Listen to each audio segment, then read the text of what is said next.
దేవుడు పరిశుద్ధ నామానికి మహిమ కలుగును గాక. ఈ వీడియో చూస్తున్న మీ అందరికీ దేవుడు పరిశుద్ధ నామంలో వందనాలు తెలియజేసుకుంటున్నాను. నా హృదయంలో దేవుడు పెట్టినటువంటి కొన్ని మాటల్ని మీతో పంచుకోవాలని ఆశపడుతున్నాను. హల్లెలూయా. ఈ వాక్య భాగం ద్వారా దేవుడు మనందరితో మాట్లాడును గాక. అయితే ప్రభు అయిన దేవుడు ఈ లోకానికి రావడానికి ముందుగానే యోహాను ద్వారా దేవుడు ప్రవచించబడ్డాడు. ఈ లోకానికి వస్తాడని ఆయన ప్రవచనం ద్వారా మనకు మొదటిగానే తెలిసింది.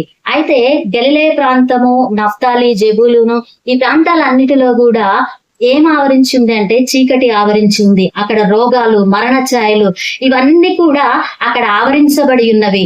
అయితే యోహాను ప్రవక్త ద్వారా ఆ ప్రాంతాల్లోకి యేసు ప్రభు వెళ్తాడని, ఆయన వెలుగుగా వెళ్తాడని మొదటిగా లేఖనంలోనే చెప్పబడింది. హల్లెలూయా. ఇప్పుడు ఆ వచనాన్ని మనం చూద్దాము. మత్తయి సువార్త 4వ అధ్యాయము 12వ వచనంలో మనం చూసినట్లయితే 16 వరకు మనం చూసినట్లయితే జెబూలూను దేశంను, నఫ్తాలి దేశంను, యోర్దానుకు అవతలనున్న సముద్ర తీరమున అన్యజనులు నివసించు గలిలయ చీకటిలో కూర్చుండి ఉన్న ప్రజలను గొప్ప వెలుగు చూచిరి.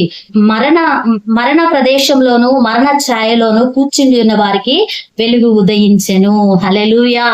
ఇప్పుడు అన్యజనులు ఏ విధంగా ఉన్నారంట?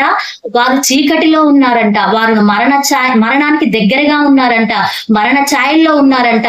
వారి జీవితంలో సంతోషమే లేదంట. హల్లెలూయా. అంధకారంలో ఉన్న ఆ ప్రజల యొద్దకు దేవుడు వెలుగుగా వెళ్ళాడు. దేవునికి స్తోత్రం.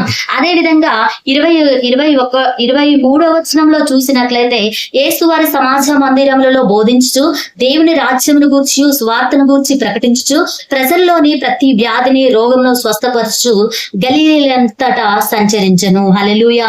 దేవునికి స్తోత్రం. ఇక్కడ దేవుడు సంచరించినప్పుడు ఏమైతుందంట? దయ్యాలు పారిపోతున్నాయంట, రోగాలు స్వస్థపరచబడుతున్నాయంట. అదే విధంగా అంధకారంలో ఉన్నటువంటి జనుల మీదకి వెలుగు వస్తుందంట. ఈ రాత్రికాల సమయంలో మనము ఏ పరిస్థితిలో ఉన్నాము? దేవుడు ఉన్నటువంటి వెలుగులో మనం ఉన్నామా? దేవుడు మన జీవితంలో వెలుగుగా ఉన్నప్పుడు మనలో ఉన్నటువంటి ప్రతి రోగము పారిపోతుంది, ప్రతి దయ్యము వెళ్ళగొట్టబడుతుంది. అదే విధంగా ప్రతిది కూడా, సమస్తము కూడా మన జీవితంలో ఉన్న చీకటి వెలుగుగా మారాలి అంటే ప్రభు అయిన యేసుక్రీస్తు వారు మన జీవితంలో ఉండాలి. ఆయన మన దగ్గర సంచరించాలి. ఆ ప్రాంతాలన్నీ కూడా యేసయ్య సంచరించుతూ చెప్తున్న మాట ఏంటి అంటే, పరలోక రాజ్యము సమీపించుచున్నదని ఒక సువార్తను ప్రకటిస్తున్నాడు. హల్లెలూయా. దేవునికి స్తోత్రం. మనం కూడా ఈ రోజు సువార్త ఏ విధంగా చేతనైనా ప్రకటించాలి. మనకు ఆ యొక్క భారంతోనే నేను మీ ముందుకు వచ్చాను. ఎందుకంటే ఈ దినములలో మనకు ప్లాట్ఫామ్ దొరకటమైన, సపోర్ట్ చేసే వాళ్ళు లేకపోవటం కారణాన ఉన్నదాన్ని మనం యూజ్ చేసుకోవాలి. కొందరైనా యేసయ్య వైపు మళ్లించబడాలన్న ఒక ఉద్దేశంతో దేవుడి మాటలను మీ ముందుకు తీసుకొచ్చాను.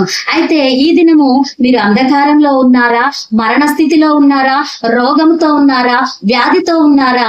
యేసయ్య సంచరించినట్లయితే మీ యొద్దకు వచ్చి అవన్నీ కూడా మీకు స్వస్థత కలుగుతాయి. హల్లెలూయా. దేవునికి స్తోత్రం. అయితే దేవుని మాటకు చెవి ఇచ్చేవారిగా మనం ఉండాలి. అక్కడ సిరియా దేశం వాళ్ళంతా ఆ దేవుడు చేసేటువంటి అద్భుత కార్యాలను విన్నారంట.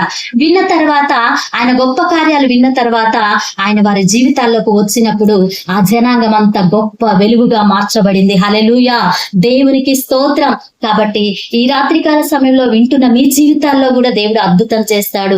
ఏ విషయంలో కూడా బాధపడొద్దు. మరణ స్థితిలో ఉన్నానని, మరణ ఛాయల్లో ఉన్నానని, మరణపు అంచుల్లో ఉన్నానని, ఇక నాకు సావే నా శరణమని నీవు అనుకుంటున్నావా?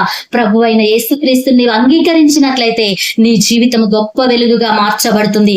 మరణము నీకు దూరం అవుతుంది, అంధకారం నీకు దూరం అవుతుంది, వెలుగు నీ జీవితంలోకి సమీపించి ఉన్నది. దేవుని నామానికి మహిమ కలుగును గాక. వింటున్న నీతో దేవుడు మాట్లాడుతున్న మాట ఏంటి అంటే, నీకు వెలుగు వచ్చి ఉన్నది. హల్లెలూయా. దేవునికి స్తోత్రం. ఆయన రాకడ సమీపంగా ఉంటున్న దినములలో నీవు దేవుణ్ణి అంగీకరించినట్లయితే ప్రతి అంధకారం ఈ రాత్రికాల సమయంలో నీకు దూరం కాబోతుంది. ప్రతి పరిస్థితి కూడా తారుమారు కాబోతుంది. వింటున్న నీతో దేవుడు చెప్తున్న మాట ఏంటి అంటే, నీకు వెలుగు వచ్చి ఉన్నది. హల్లెలూయా. దేవునికి స్తోత్రం. దేవుడు ఈ రాత్రికాల సమయంలో నిన్ను స్వస్థపరుస్తున్నాడు. నీ జీవితం అంతా కూడా మార్చబోతున్నాడు. ఆయన నిన్ను దర్శించబోతున్నాడు. గలిలయ ప్రాంతాన్ని దర్శించిన దేవుడు, జెబూలూను, నఫ్తాలి ప్రాంతాన్ని దర్శించిన దేవుడు నీ జీవితాన్ని కూడా దర్శించడానికి ఆయన సిద్ధంగా ఉన్నాడు. కాబట్టి ఈ రాత్రికాల సమయంలో ఒక మాట చెప్తావా? యేసయ్యా, నన్ను అంగీకరించయ్యా, నా వ్యాధిని బాగు చేయి ప్రభువా, నా పరిస్థితిని అంతా మార్చండి ప్రభు అని నీవు ఈ రాత్రికాల సమయంలో దేవుణ్ణి ఒక్క చిన్న మాట, యేసయ్య నా జీవితంలోకి నీవు వస్తావా ప్రభా, ఆ ప్రాంతంలో ఉన్నటువంటి ప్రజల మరణాన్ని తొలగించిన దేవుడవయ్యా, నా జీవితంలో కూడా మరణాన్ని మీరు తొలగించే సమర్థుడని రాత్రికాల సమయంలో నీవు అంగీకరించినట్లయితే దేవుడు నీ జీవితంలో గొప్ప కార్యం చేయబోతున్నాడు. ఈ వాక్యం దేవుడు దీవించునుగాక. ఆమేన్. ఆమేన్.